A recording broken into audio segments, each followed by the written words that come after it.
Siang-siang begini kami tetap semangat kan teman? Tahu kenapa? Karena di desaku sedang masuk musim panen padi. Buat kami masyarakat desa Egon, kecamatan Waigete Maumere, ini pertanda baik. Hampir semua wargaku mengandalkan mata pencaharian hidupnya dari pertanian. Nah, sekarang kami akan membantu ibuku yang sudah ada di sawah. Siapa tahu uang jajanku bertambah. Hihihi. Ayo, cepat!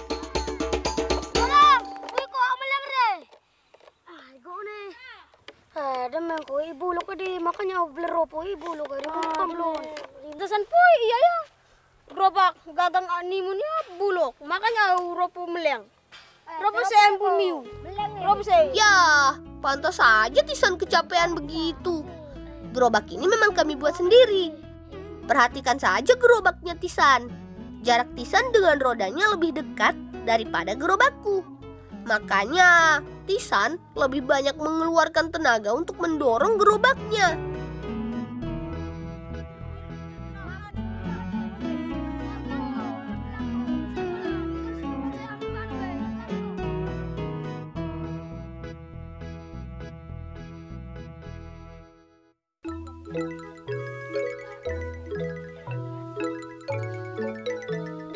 Wah, yang lain sudah sibuk au-eta tuh. Au-eta atau panen padi baru mulai dilakukan dari awal bulan Mei ini. Mama iya gerobak May mala separe. Oh iya, kenakan, ini ibuku. Beliau termasuk dalam kelompok tani di desaku. Lahan sawah padi di sini luas sekali. Makanya pengerjaannya juga dilakukan secara kelompok. Hari ini saja ada 10 kelompok tani yang bekerja. Memisahkan bulir padi dengan tangkainya memang butuh kesabaran. Meskipun berpanas-panasan, tapi ibuku tetap ceria. Ini buktinya, bekerja bersama-sama ibu-ibu lainnya jika dilakukan dengan ikhlas bisa jadi hiburan juga. Bener gak tuh? Hihihi.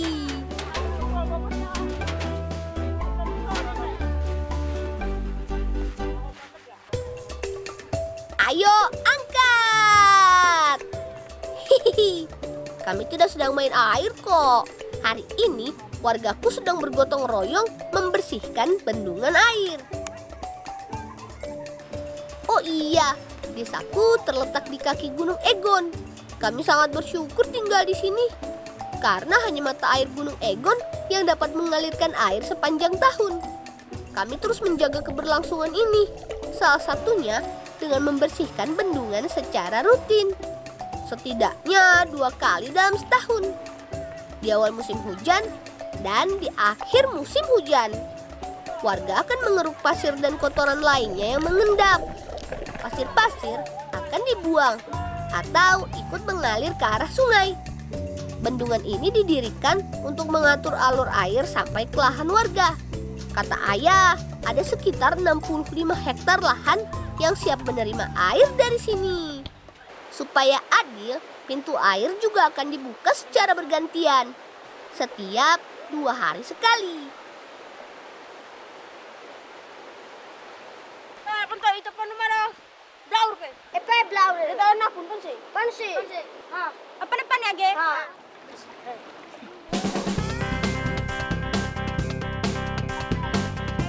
Cihuy, jangan sebut kami tim bolang kalau tidak senang bertualang. Hihihi. Shh, pelan-pelan ya. Oi, tamai don kacak ke. Waduh, lepas. Ayo, cari lagi. Kalau lagi musim kemarau, aliran air sungai akan surut seperti ini. Nah, saat-saat seperti ini nih, kami bisa menemukan banyak katak. Katak biasa mengumpat di balik batu. Tapi sekalinya melompat, jauh. Kami harus lebih lihai nih. Hayo, ada yang tahu beda katak dengan kodok? Nih ya, dari bentuknya saja sudah berbeda. Katak punya tubuh lebih ramping, beda dengan kodok yang berbadan gemuk. Kaki katak juga lebih panjang. Ini nih yang membuat katak bisa melompat lebih tinggi. Hihihi, kejar terus, kejar! Toma. Gete. Ah, dapat! Di sana, lepai. Di sana, lepai. Sip, sudah cukup nih teman. Nah, ular peliharaanku sekarang bisa makan enak deh malam ini. Hehehe.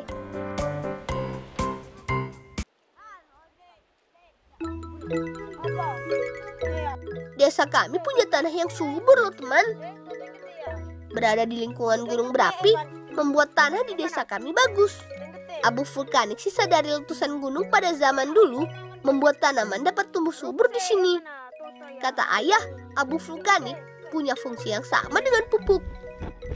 Temanku Tisan punya kebun terong ungu di dekat rumahnya. Ia bilang sekarang lagi musim-musimnya. Kalau begitu, kami ambil di tempat kamu saja ya Tisan. Hehehe.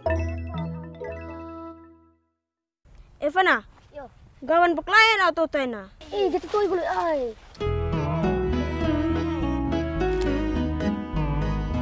Terong termasuk tanaman rambat.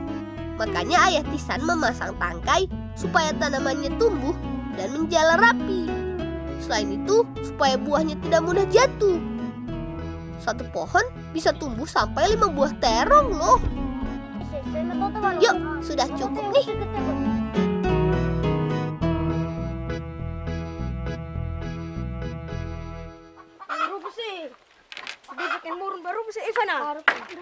Selamat datang di kandang itik milik keluargaku. Tadi ayah memintaku cari makanan itik.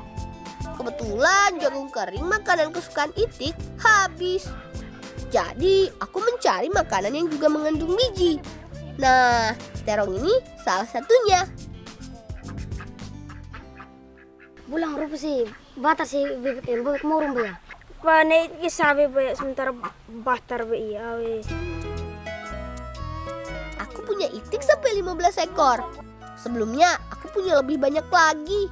Tapi karena beberapa di antaranya sudah dipotong untuk kebutuhan sehari-hari, jadi tinggal segini deh.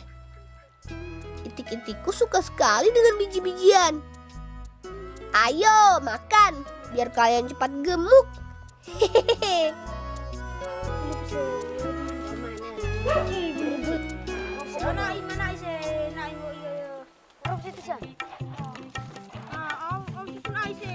Teman, ternyata ada berbagai cara loh untuk bisa menghasilkan api. Kalau tidak punya pemantik, tenang. Kita bisa membuat api dari barang di sekitar kita. Apa saja? Ini dia. Pertama, menggunakan bambu. Potong bambu menjadi 2. Evan, Beri lubang di tengahnya. Jangan lupa buat garis melintang di sepanjang lubang. Garis ini sebagai tempat untuk menggesek bambu yang lebih tipis. Selipkan sabut kelapa di dalam bambu yang sudah berlubang tadi.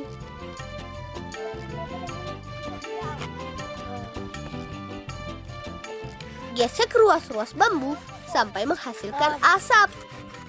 Gesekan antar bambu ini bisa menghasilkan panas.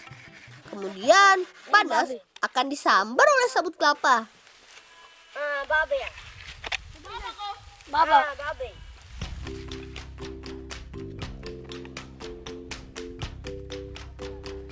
Cara kedua, gunakan bohlam bekas. Buka dan keluarkan isi bohlam. Karena kita hanya menggunakan bohlamnya saja.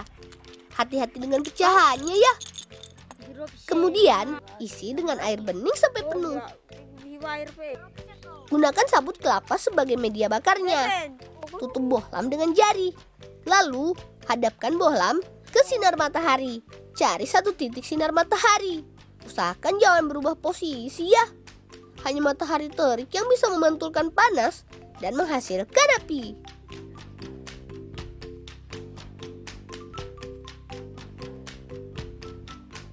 tuh, lihat. Asap sudah mulai terlihat. Evan, holo pe. Kena rupa sih. Ya, bisa kelele deh.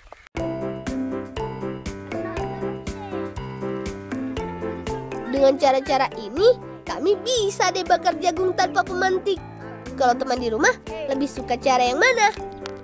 Sudah matang tuh. Asik. Weh, apa dah pe? Tepan wa eurin pe pan sih. Pada